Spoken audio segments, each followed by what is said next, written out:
Good evening and welcome to Success in the City. My name's Helen Webster and I'm with the lovely Sandra Scott, and our fabulous guest today is Gillian Wilson.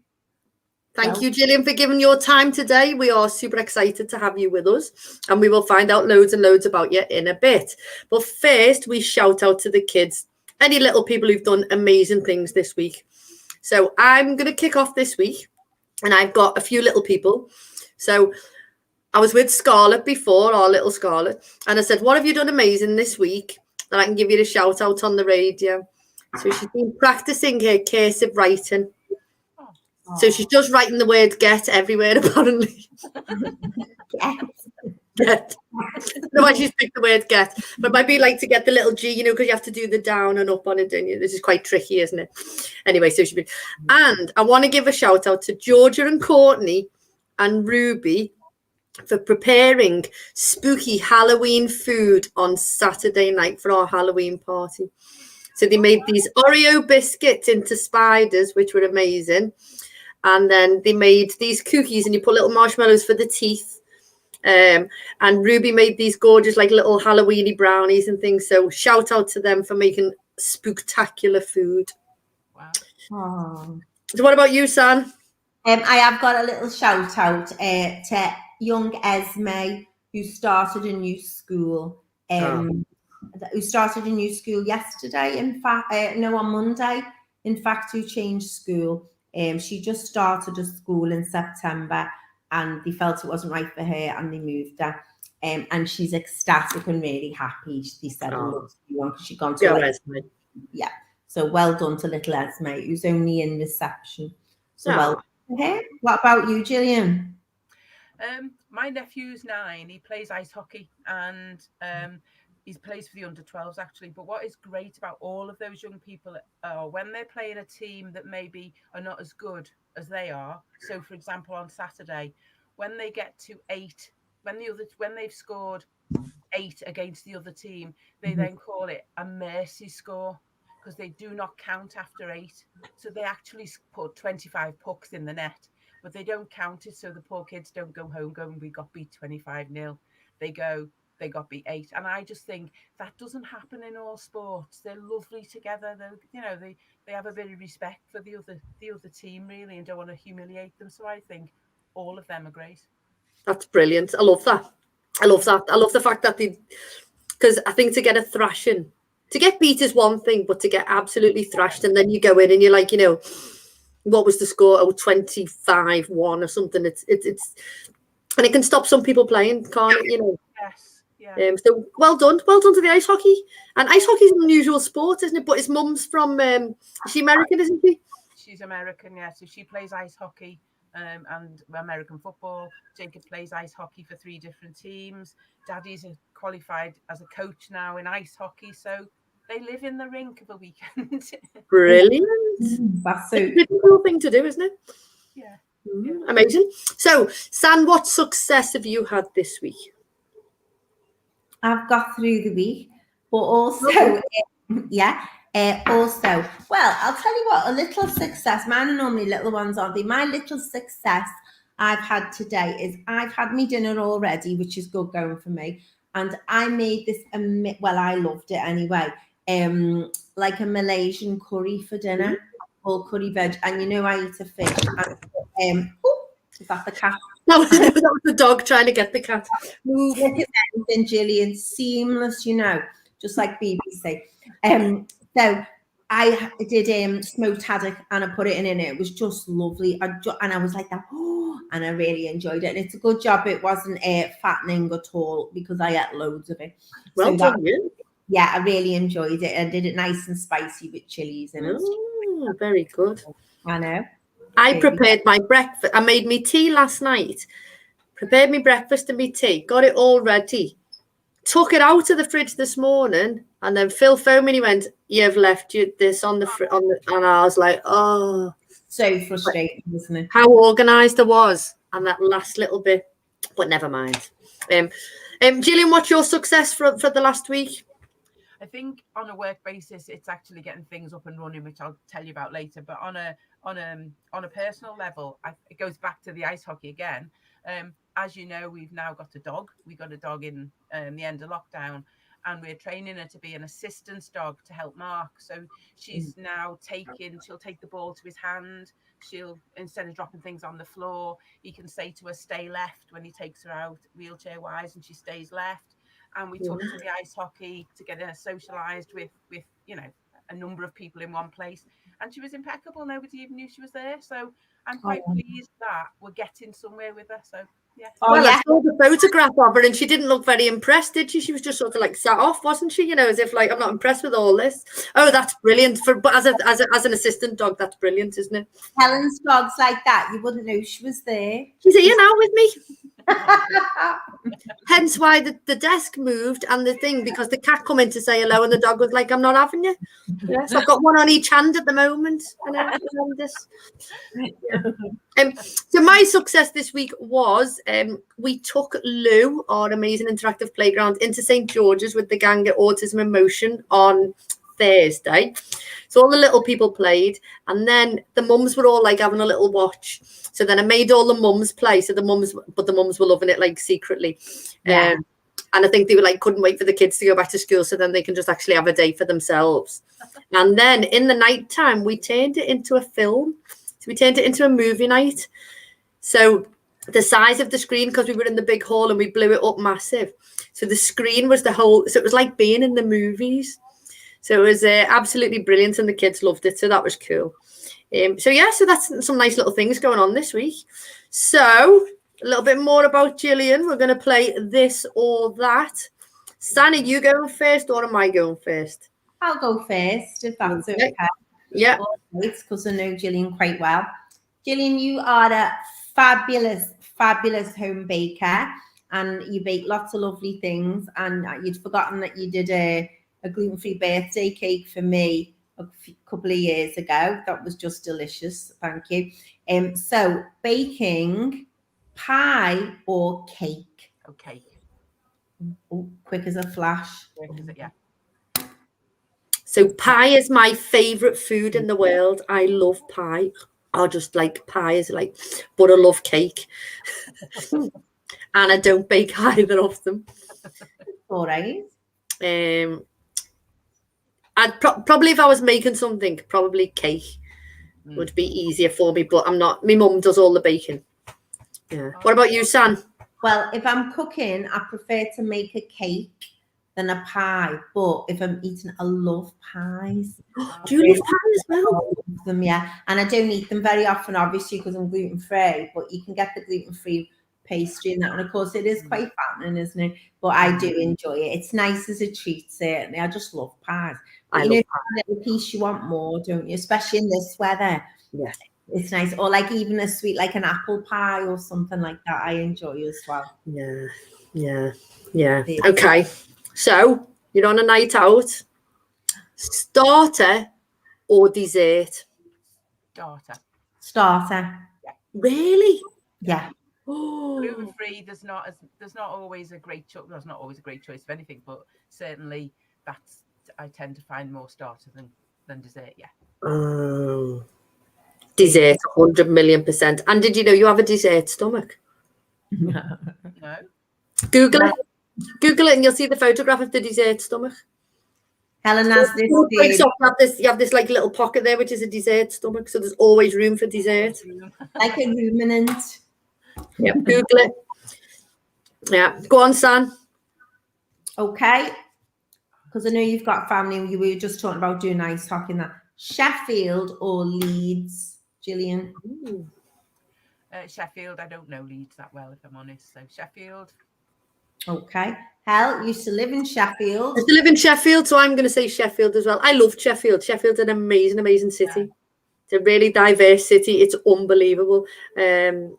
So yeah, and I really loved Sheffield. Yeah, I think so. And you're very, very close to the hills. Yeah, the peaks. The Peak District. I couldn't think what it was called then. The Peak District, you're within like 10-15 minutes and you're out on like where the Lady Bowyer Dam and all that sort of stuff is just absolutely amazing. And you're just like in the wilderness. So yeah, Sheffield. Although I have been to Leeds, is very nice. Well, I don't know Sheffield at all, so I would have to say Leeds because I don't know it, but I thought you might have been to both, you guys. Leeds So is quite a cool city now.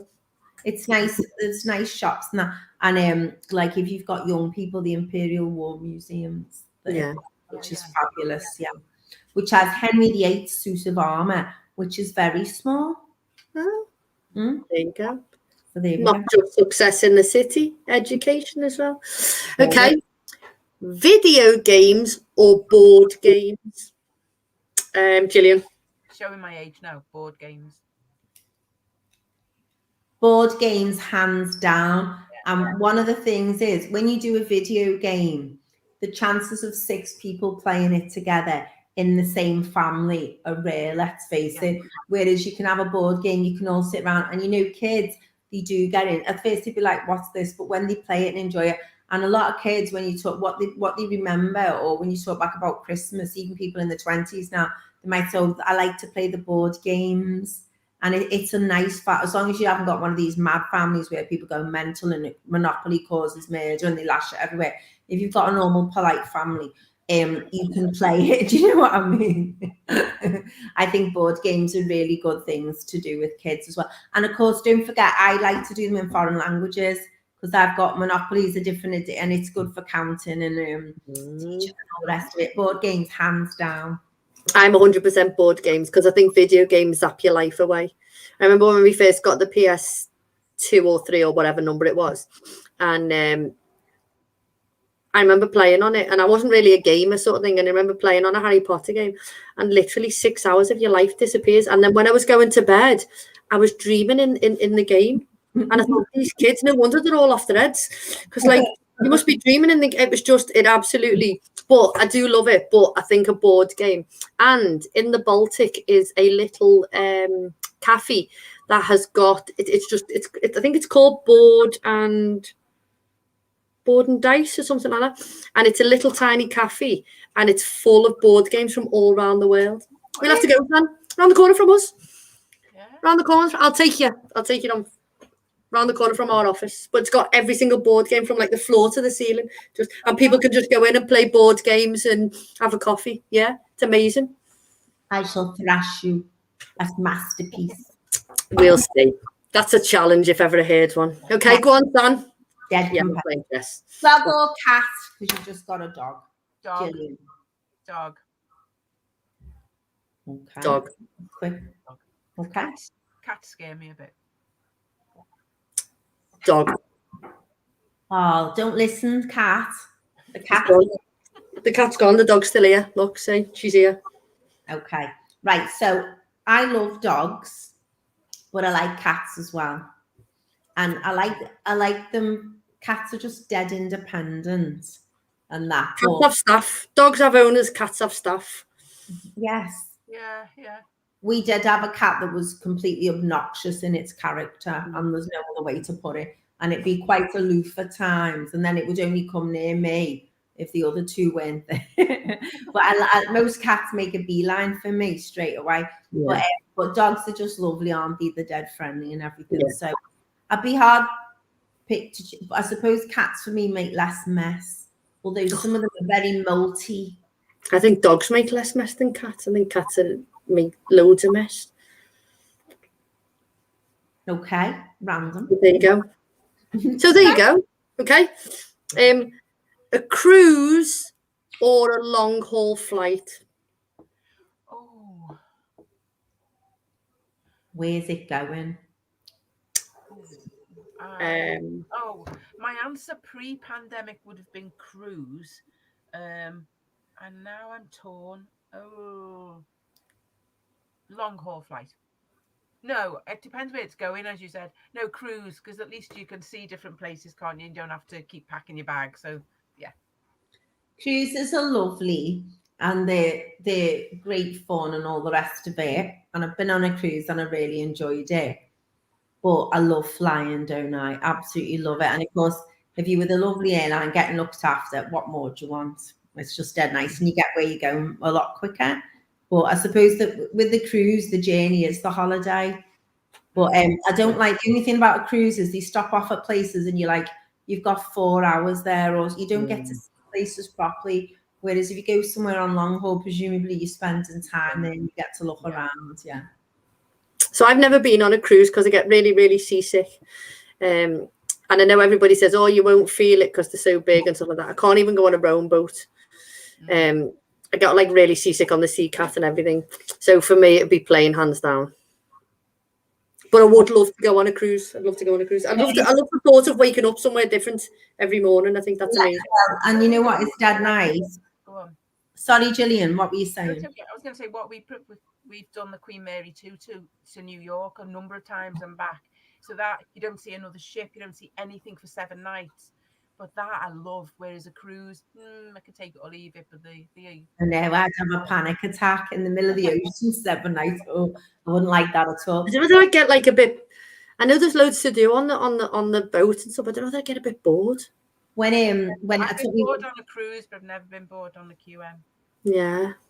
When I took my mum we went up to Alaska, and we sailed up from Vancouver. And so the way you go, there's just beautiful glaciers either side. It's just absolutely gorgeous. And they had yoga studios there, and you do yoga, and it's got all the windows open, and you're doing the glacier. Oh wow! So nice, you know. It was just.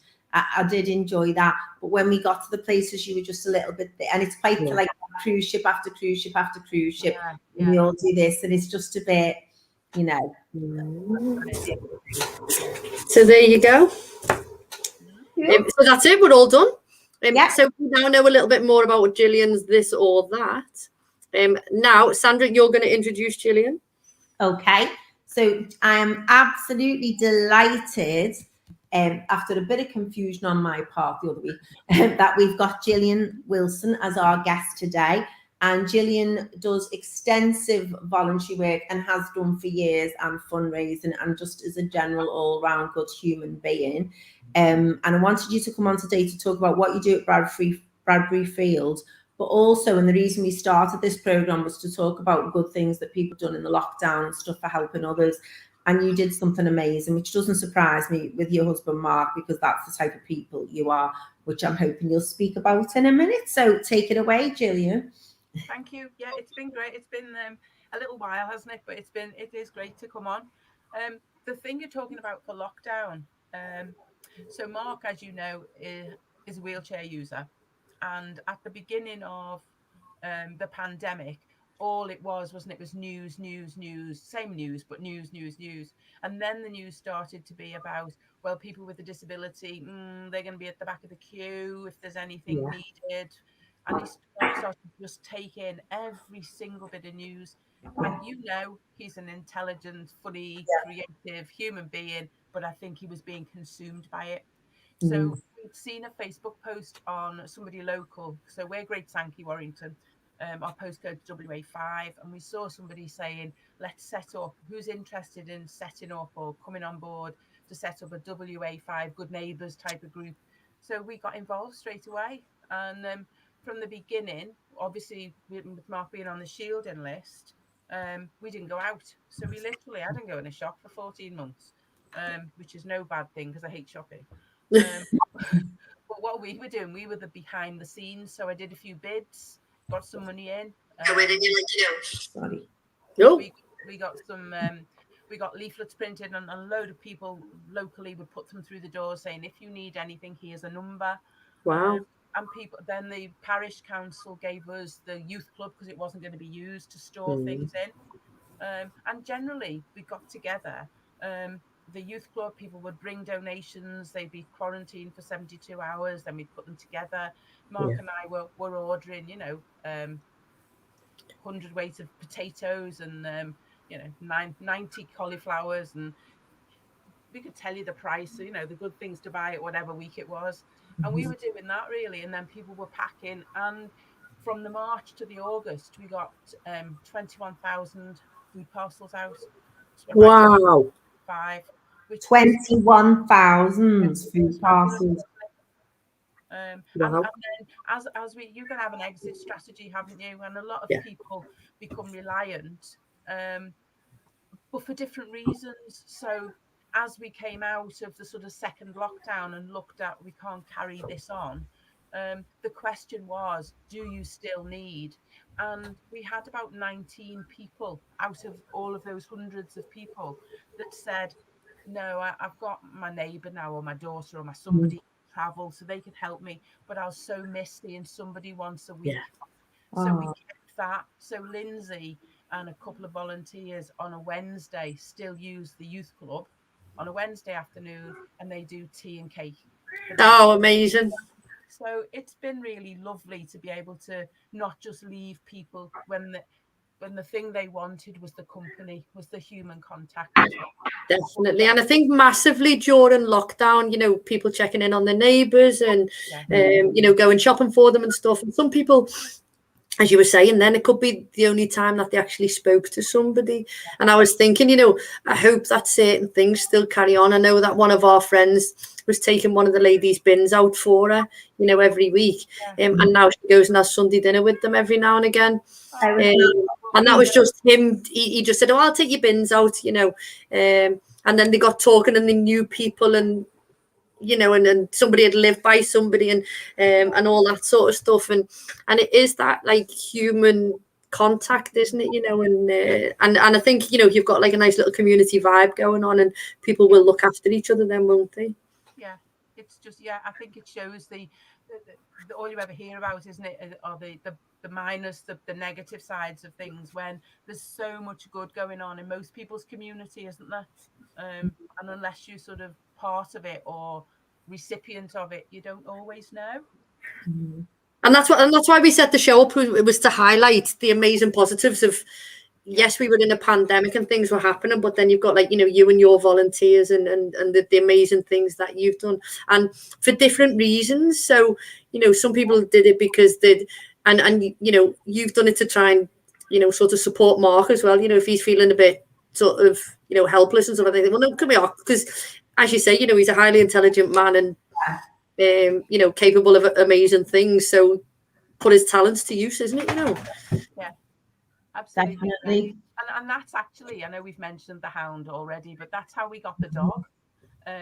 So on about one of the very first days of doing that, I just put a post on saying, do you know if anybody's going to Asda, could you get me some gluten-free gravy granules? I don't want anyone to go, but if you are. And this lady, she messaged back and she said, oh, I've got gluten-free flour in my cupboard that I've never used. What's your address? Yeah. And it turns out she lives in the next road. So she came round, and she was a guide dog puppy walker. And so Rita, who's now our dog, was her 25th guide dog puppy. Bring this dog, who wasn't a small donkey then as she is now. Yeah. Bring this dog, and every day she started to come, she'd bring mum's paper, because mum's, as you know, here in like a granny flat. But go and get the Liverpool Echo, you live in the outback. Gillian, what type of dog is it? A Labradoodle. Oh, a Labradoodle. She doesn't look that big on the photographs. I thought she was more cocker size. With you saying a small donkey? She seems to be. So Karen would knock every day with mum's paper, and this dog would make a beeline for Mark, just bypass me. Well, that was fine because I was never into, you know, dogs particularly. Bypass me, go to Mark, loved him, and then she was with Karen a year longer than she should have been because of COVID. She didn't get the, you know, going on a train and going on a bus. Of course, yeah. And so when March came of this year, she was to go to her next stage of training, and she just didn't make it. She had separation anxiety. Wouldn't put the harness on, which is a bit essential if you can't see, you need to put a harness on. And Mark said, "Oh, we could have her. We could adopt her from guide dogs. We could adopt her." I was like, "Yeah." And then she didn't make it, and they're like, "We don't know now." And I don't know. I have no clue why I went, "Yeah, okay then." Okay. It was meant to be. And the next thing, we've adopted her, and she's here, but she will not leave my side. She will not leave me alone. And he sends me pictures one day a week if I go into the office, and I go out at 8, and 11 o'clock he'll send me a picture of this dog sitting like that with her nose on the letterbox behind the front door waiting. It's So, But I mean, you know, like a dog is it's company, and you know, and you were saying before, you know, you're going to try and train her as an assistant dog for Mark, and if she sort of has done the basic training of being a guide dog, then she'll just nail it, then, won't she? yeah. Brilliant. Which is amazing. Oh, how cute is that? And the guide dog leads us in nicely, really, I know. to the work you're doing with Bradbury Fields. So not everyone will know what charity Bradbury Fields is, or what it does, or where it's located. So would you be able to tell us a bit about that first, please, and what you do for them? Bradbury Fields were given the freedom of the city of Liverpool in 2018. So they got the freedom of the city because they've been here so long. So they've been going 163 years. To the service users, it's an amazing, well, it is an amazing organisation. And I say to the service users, because people who don't use the service, who are not blind and partially sighted, don't know about us. No. I say to people, we're in Liverpool 14, and they go, well, I live in Liverpool 14. I don't know where you are. Yeah. And then we say, behind Aldi on East Prescott Road, and they go, I know where that is. So I'm there to try and get that message out a bit more, really. So Bradbury Fields is a charity for people who are blind and partially sighted. So there's the rehab team who look after people once they have been referred as losing or lost their sight, for Liverpool and for Knowsley. We hold the contract for Liverpool City Council and for Knowsley. So there's the rehab team. There's also an area of equipment that people might need, so we can loan them that first to see if it's the right equipment. Right. We've got a benefits team of 2 part-time people who, I've got a figure, in 2019-20, before the pandemic, got £280,000 in benefits that people were owed but didn't have. Wow. But in the pandemic, when they couldn't go and see anyone, 2021, for 65 people, those 2 part-timers got £243,000 in benefits that people didn't know they were entitled to, which is amazing, isn't it? Wow, it is. So there's the benefit side, and then we've got the active, the clubs. So the Be Active. Some we're not really back to people going out to the gym and out swimming yet. We've still got pretty stringent COVID restrictions in the building. But on a daily basis, we've got the clubs, the active vision clubs.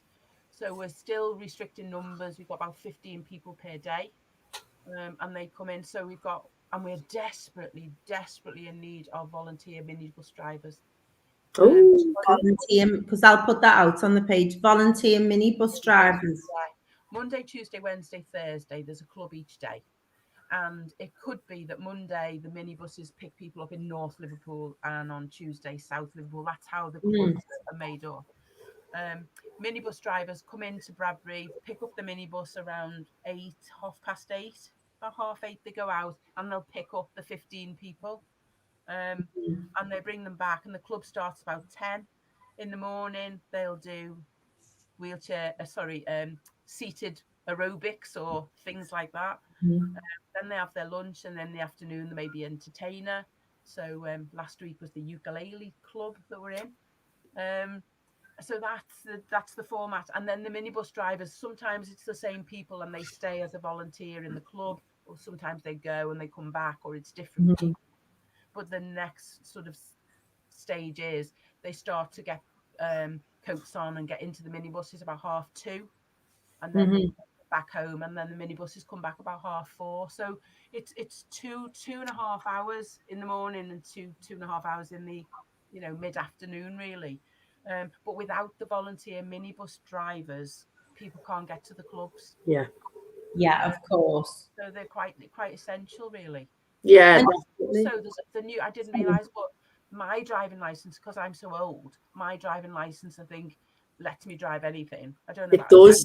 It does. Anything. It covers but the new driving licenses don't. You have to now do like a minibus top up.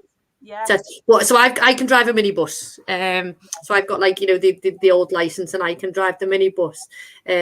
but yet the new licenses, you have to now do like a top up on your sort of your driving license thing to be able to drive a minibus.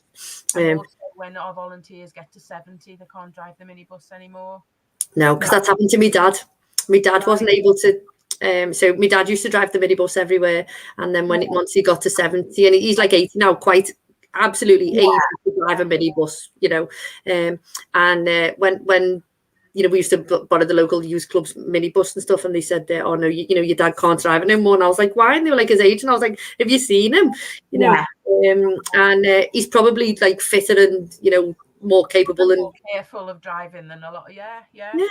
So but I've done the chair-based aerobics in Bradbury Fields, and it's an amazing building. So behind Aldi, you know, and the guide dogs are on the other side, aren't they? You know, where the guide dogs are.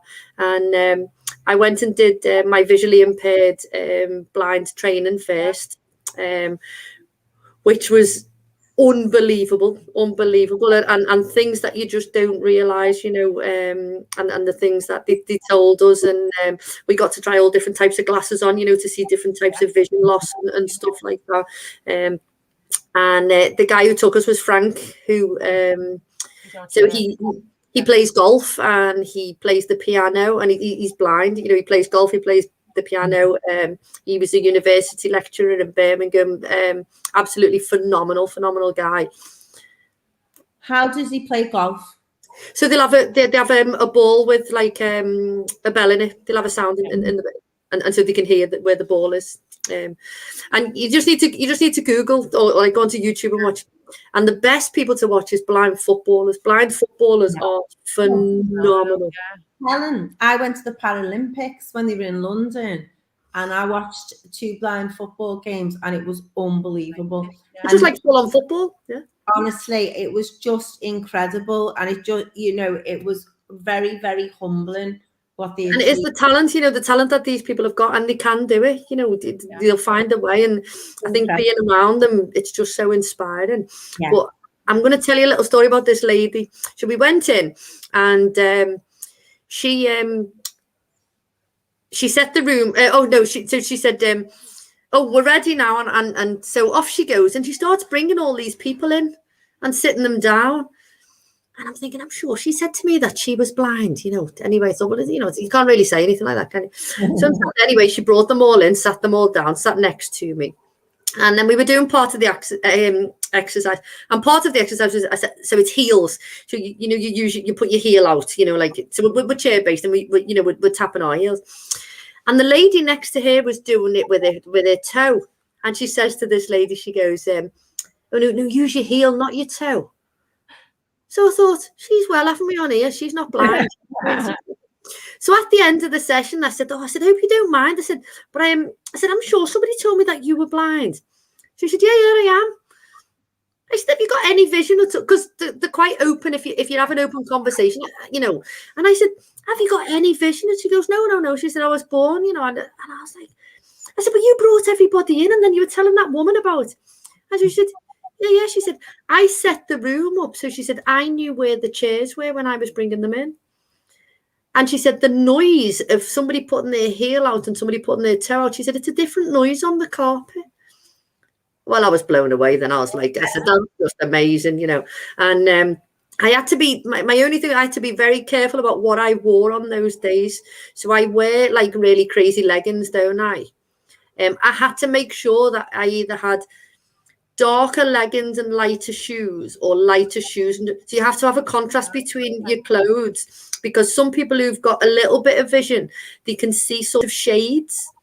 So I remember going, and I had black and white trainees and black and white legs, and my leg basically and my feet just blended in with each other. And it was only one of them said, you know, "Oh, can you blend it?" And I was like, "Oh, all right, yeah." And in Bradbury, the door frames are dark, aren't they? And the doors are light. So you always think of like having a white door frame, they're like a purpley dark, and everything's like a contrast. So you have a dark something and a light something, and some of them can see and it's amazing. It's amazing. And the people in there are just, it's fab. Yeah. So an amazing place to be. Yeah. So what's your role in there then, Jill? I'm the fundraiser, sole fundraiser for covering a 12-month maternity cover. Okay. So I was on the board during lockdown. I'd gone onto the board there, and then, well, 3 years prior to that, when Phil was chief exec, Phil Longworth, he asked me would I help him put a job description together and would I do some interviewing for a fundraiser. And then when we did that, he's like, okay, do you want to keep in touch with the fundraisers, you know, if they want any information? And Lou would, you know, message, is this legal or whatever. So we kept in touch. Then I went on to the board, and then Lou announced she was pregnant and she was going on mat leave. Phil was like, what are we going to do in the pandemic? Recruiting, where's the best place? So it seemed logical. I've taken early retirement 3 years ago. Did have itchy feet a little bit, and it seemed logical to say, well, I'll step off the board, I'll do the 3 days a week for the 12 months because I've got my head around the organisation, and then when Lou comes back, I'll step off and go back onto the board if they'll have me. So that's how I'm there. And how was the fundraising then during lockdown? I know there's been different ways of creating, using creativity, shall we say? Yeah, I think for me, so I've always been in the sector. I've always been in the voluntary sector. I've never worked with visually impaired people before. So for me, it's remembering, for example, on a Facebook post to do a description of the picture, that kind of thing. Right, yeah. And I think that's where we didn't fare well on some of the creative things that maybe other people might have been doing. We need to grow. We've got a good social media base. We've got, you know, supporters that follow, but they're mainly internal, and we need to get out. We need people to like and share the page. It's, you know, it's simple to find. It's Bradbury Fields, but we need that more. You go in and you're like, you know, sorry, I'm trying to share it then. I'll share it after. Okay, thank you. It's the only way we can grow and get, you know, more external people to see what we do, support us, and so on. So fundraising didn't really happen for 12 months. We didn't do any face-to-face. Lou did online things like text to donate and things like that. And then I've come in and really just planned for now and looked at other things and streamlined a few things. And so this quarter is our first quarter of doing face-to-face stuff. Amazing. So what's in the pipeline then? What we got to look forward to? We've got people are asking, are we doing a Christmas fair? Because they love the Christmas fair. And sadly the answer is no, because, you know, hell in the building, you go in, it goes 2 ways. And we do have our licensed bar and a function suite in there. But it doesn't lend itself to being not compact. It doesn't lend itself for... It's not spacious enough, is it? It would be all over the place. So we said no, but we'd do a boot sale. So we're doing a car boot sale on Saturday. This Saturday coming? Saturday, 9:30 okay. 12. And it's turned into a little bit of a car boot market. So there are a couple of people that maybe are not doing car boot goods, but they're doing Christmas crafts. Oh, brilliant. So my mum's going to have a space, because she's been knitting Christmas nativities, 90s nativity sets. They're gorgeous. So she's going to be doing that. And there's another lady with wax melt. So presents as well as, so that's on Saturday. And then after that, we've got an Anna Aber night on the 3rd of December. And on the 12th of December, we've got our carol concert, but we're moving that over to Holy Spirit Church on the corner of Dovecot Avenue and East Prescott Road. Yeah. And now we're doing a raffle. So we've got our raffle at the minute. And thank you, ladies, for your donation of a raffle prize. That was so lovely. Thank you. Cool. So the raffle is now up and running. It's on Just Giving. It's on our website, and it's, you know, actual tickets. Yeah. And hopefully we'll bring in about 3,500 on that, because amazing. That's what we do. Gillian, is there a link on the Facebook page to buy raffle tickets and that? Because I'll share that as well. We'll share all of these events and things. There is, but I think I need to. It's trustee week this week, so I've been trying to concentrate on getting our information about our trustees out. Yeah, I need to revisit that and put the Just Giving link on for the raffle tickets now they're up and running. okay. The thing I'm trying to get people in to take on board is Giving Tuesday. Giving Tuesday on the 30th of November. So Giving Tuesday started off in the charity sector as a compensation for Black Friday. So everyone was out on Black Friday buying and buying, and the movement was sort of, well, let's see what charities can get.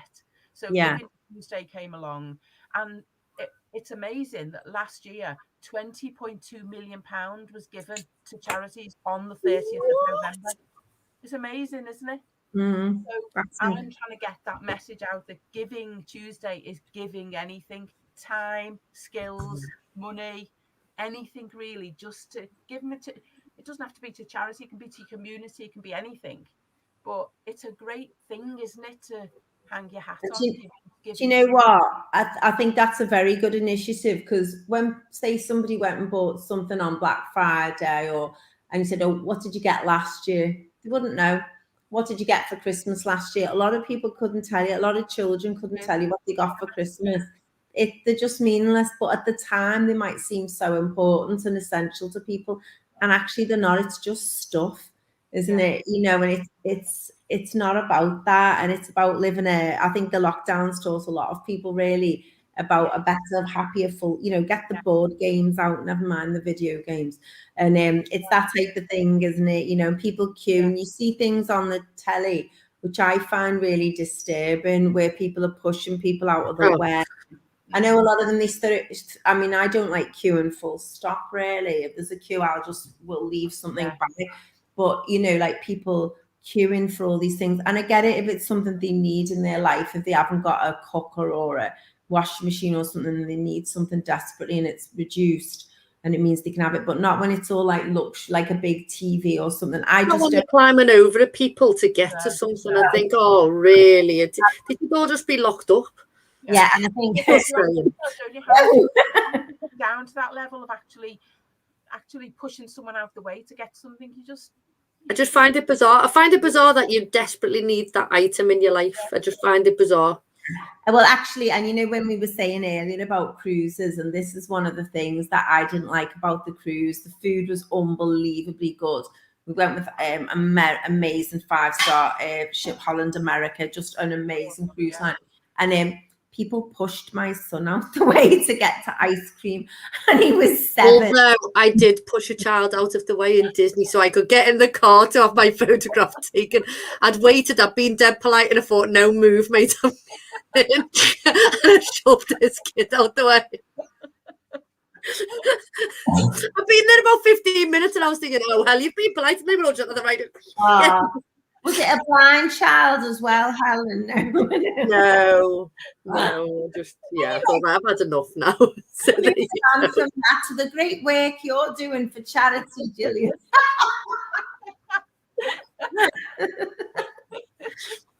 So what are the future plans for Bradbury Fields then?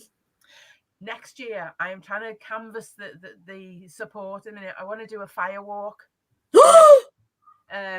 Next spring, if you like. Stop. So we were all set to do a fire walk for Whitechapel, who we support, on the 17th of November, and it was cancelled. And Helen was well up for it, and I thought, yeah, I'm going to do that. So, what is this? And tell us all about the fire walk, because this is what we want to do. I was trying to get an idea of if people were interested, because obviously yes, we are. I've got 10 people who are interested. Oh, brilliant. We can do it then, because Yay! What I don't want to do is sign up to something, struggle for numbers, and then put all that work in and only break even.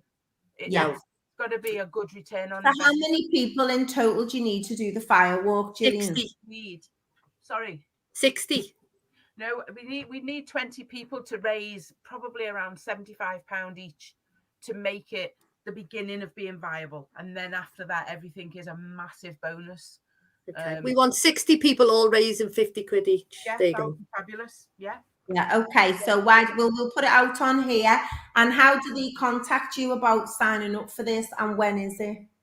I haven't got a date in because I just wanted to know the thought, but now I can go and get a date for March. Get a date. Get a date. 2022. Do it in December when it's freezing and we'll all be okay. I think it's a dead good idea to do it when it's freezing. No, cool wet grass. Yeah. Off you go. I was thinking maybe March as it got into slightly better weather, but maybe Yeah. people wanted to be snowing as they're walking on the fire. No. If you freeze and you'll be like, let me run on the hot coals. Yeah. It's all in your mind. Anthony did it, didn't he, last week? Anthony Strode was our guest last week, and he done it. And your feet are black, you know, for a couple of days. Only for 3 days, though. I thought they were for like weeks. So I'm even more impressed now. I wouldn't have done it. Imagine going to the shoe shop and them not knowing you've done the walk. And you've been on your holidays and you're sitting on the sun lounge and your feet are black. They'll be like, ee. Yeah. Oh no, yeah, definitely book it in. We'll get people for that 100% because we were gutted it got cancelled. But it's something I've always wanted to do, really. I've wanted to do it since I was about 10 when I watched somebody doing it. Right, and I thought, right, that's it. Okay, let's do it. Get it in the diary, get it booked. Yeah. Okay. I do like events. I just think there's often the amount of work you put into an event to for the end result, you could possibly use your time a little bit better depending. However, the flip side of events is it gives you the opportunity to promote the organisation and to show people what the organisation does who maybe don't know anything about it. So, you know, it's got its PR side as well as its fundraising side, hasn't it? Yeah, you've got to balance it, haven't you? Because I think people just think, oh, well, they just rock up and do this, like, you know, a walk, or they just rock up and do this fire walk. But it's the amount of planning and everything that goes into it. And as you were saying before, you know, the risk of, you know, maybe we won't, you know, we'll only break even. And you think, I've committed all that time to break even. It's just not good enough. It needs to be. And it's horses for courses, isn't it? In the sense of you pick. I've done some amazing events over the years. And when I was with Western Spirit, when I managed Simon Weston, and for people who, you always know how old people are when they go, who? Oh no, we know him. Well, when I used to manage Simon, and it was sort of a national post, and I've met Paul Newman on the roof of the Waldorf in New York. We've what a story! I know. I used to do a quarterly breakfast at Buckingham Palace with Prince Andrew. Different things because of Simon, you meet. I've done some amazing events. However, everything is Paul Newman, for example. I know he's not here, but if you took that scenario, he wouldn't be interested in us selling his sources because we don't have the presence. So you've got to take everything, haven't you, as a definitely appropriateness, I suppose. But I think a fire walk, there's loads of people out there that would be interested. So that's what we're going to do. Get it. Oh, you've got some good stories there. You know, I bet you have. That's really interesting that you've done that. Because you've worked for loads of charities, haven't you? It's what you've sort of spent a lot of time doing, isn't it? Yeah, so after you worked for Western Spirit, who did you work for then? So I worked for Bernardo's then. Oh, I went to Macmillan after Western Spirit. So I was with Macmillan for 10 years. Oh, wow. And again, everything's my target was £1 million a year that I used to bring in. And yet here I am at Bradbury with, you know, double figures to bring in, and it's so hard.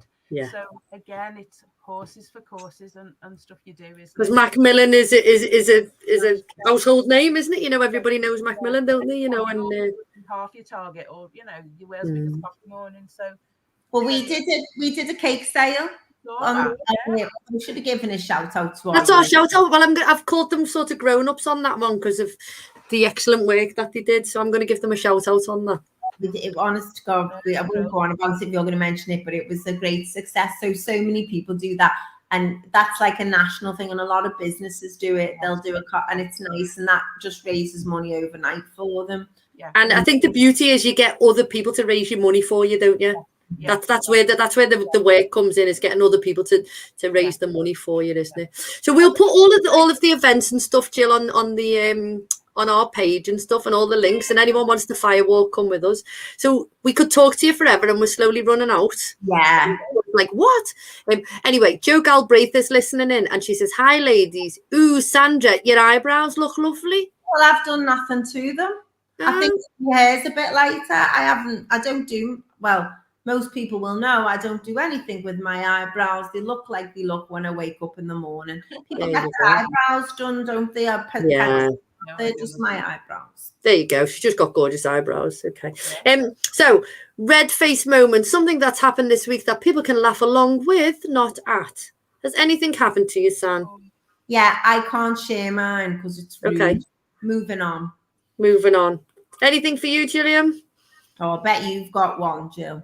Even if it wasn't this week. Oh yeah, there's probably. It's sort of not mine, but can I give you Mark's? Yes, give us Mark's. Yeah, Mark won't mind. He won't mind. When he went for his jab on Friday, his booster, and as you both know, ladies, he's only got one arm. And he went, and the guy giving the booster said, "Which arm do you want this in?" And he went, "Well, I think it's going to be, I've only got one." He went, "Well, which arm?" He said, "Well, it's my left arm." And he went, "Okay, give me your left arm." And it was not.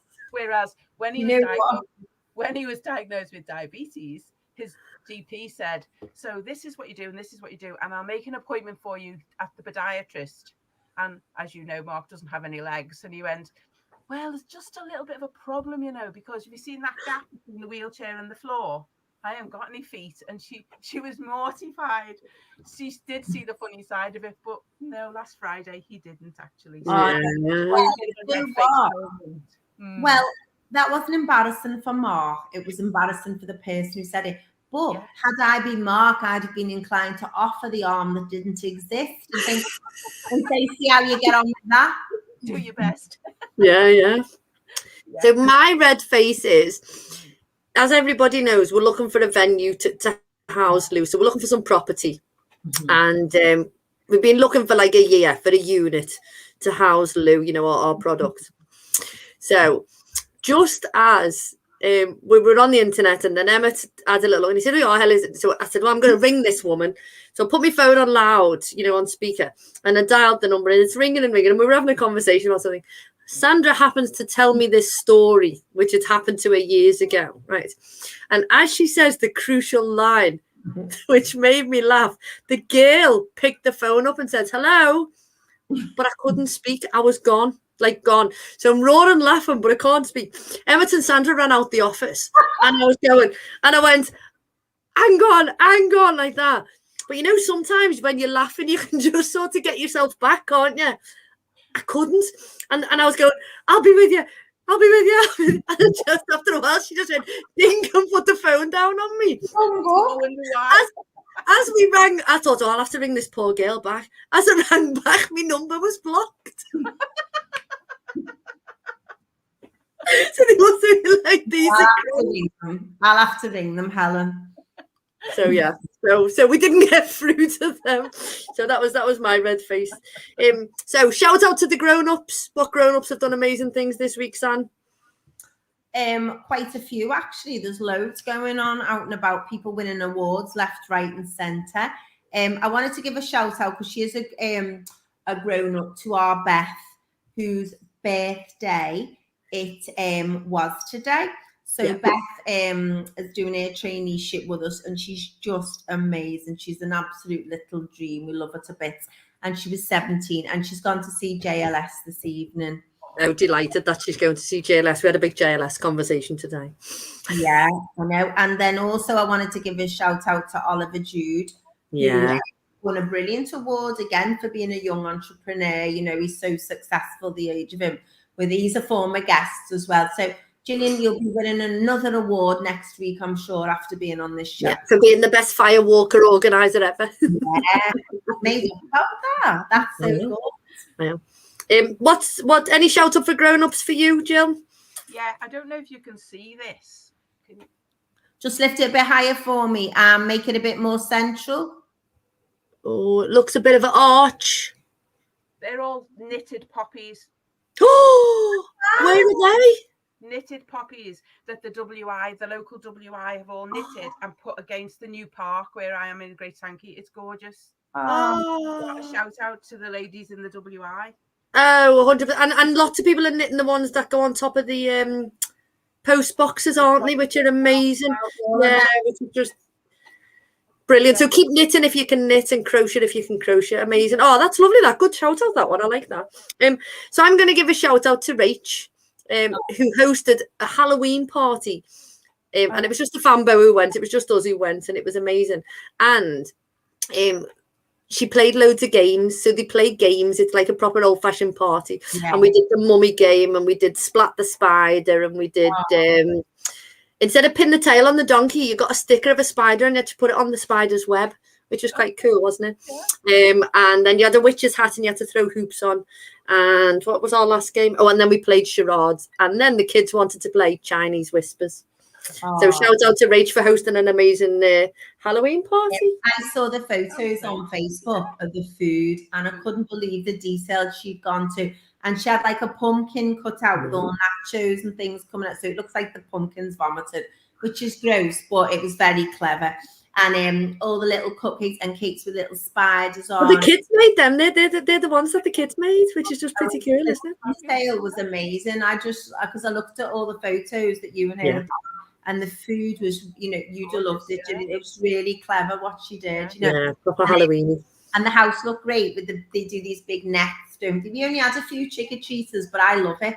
I didn't have one trick-or-treater this year. This is the first year I haven't had a trick-or-treater. Oh, did you put a pumpkin in the path with the candles? No, because I didn't know. Somebody said if you didn't have a pumpkin, they brought this thing out that if you haven't got a pumpkin, they wouldn't knock. Or decorations so they know that you're... Because if people haven't got things, it's like, if you put something else, it's like saying, oh, come on, I've got some. No, but I know I've never put anything out and I've always had loads of little people and I've got a whole tub of Haribo that I've got to eat now. Don't! Gutted! So, Jill, positive challenge. Positive challenge is bringing in the money. It really is a positive because we can do it, but it's bringing in the money. And it's really, I love corporate, and we haven't got any corporates, and I just love to get a couple of shows into corporates and get on with it. What about a business, maybe to make your charity of the year? Yes. Next year? Absolutely, yeah. I love any business owners out there or anyone who works in a large company or a supermarket or something, anyone who can recommend Gillian's charity, Bradbury Fields, so local enterprise probably, to make them the charity of the year for the new year and maybe do some fundraising. Brilliant. We can offer awareness training back, that kind of and the awareness training is amazing. And the stuff that they tell you. So we were talking about on one of them, and a little girl thought an elephant was this big and it was squashy. And when they were saying describe an elephant, and she said, oh, it's about this big and it's squashy, and everyone was like, oh, why is she saying that? And somebody had given her a teddy bear of an elephant and said, this is an elephant. And she didn't know what an elephant was. And then for her, and there was another little girl who thought a squirrel was a bird, because a squirrel lives in trees, doesn't it? And it's all little things like that you learn on the awareness training that makes you just think, wow, and they ask you some really difficult questions on it. Yeah. And it really, really makes you think. I got a little bit emotional in it because I was just thinking, wow, the stuff that these people go through. But probably nobody else would get emotional over that. They a bit of a tiny tears on that, but they really get you thinking of different different scenarios and not in a bad way, is it? But it's amazing. It's a really, really phenomenal training course that we went on. I really enjoyed it. Yeah, so amazing. So we're going to say a massive, massive thank you to Gillian. We could talk to you forever because and all the amazing stuff. We'll put all of your details of Bradbury Field and all the events. And if you're around and about, go down to the car boot sale or car boot market on Saturday. And it is amazing to see what they do there. And Gillian has a positive quote that a closing quote that she's going to live by. But first, I'm going to say a massive thank you to Sandra. Massive thank you again to Gillian. We will see you all next week. And Gillian's going to close the show. The thing I live by is I really think we're put on this earth to make a difference. So, maybe every day don't feel it, but at the end of the week, look back and go, yeah, it did make a difference. Amazing. Yeah. You definitely make a difference to people's lives, Gillian. You certainly do. And keep on carrying on, isn't it? Keep on the good work and stuff like that. And yeah, make a difference. If you can make that one little thing every single day to somebody else, then do it, isn't it? Yeah, so thank you so much, and we will see you all next week. I'm gonna bye-bye. Thank you very much. Bye. Bye. Bye.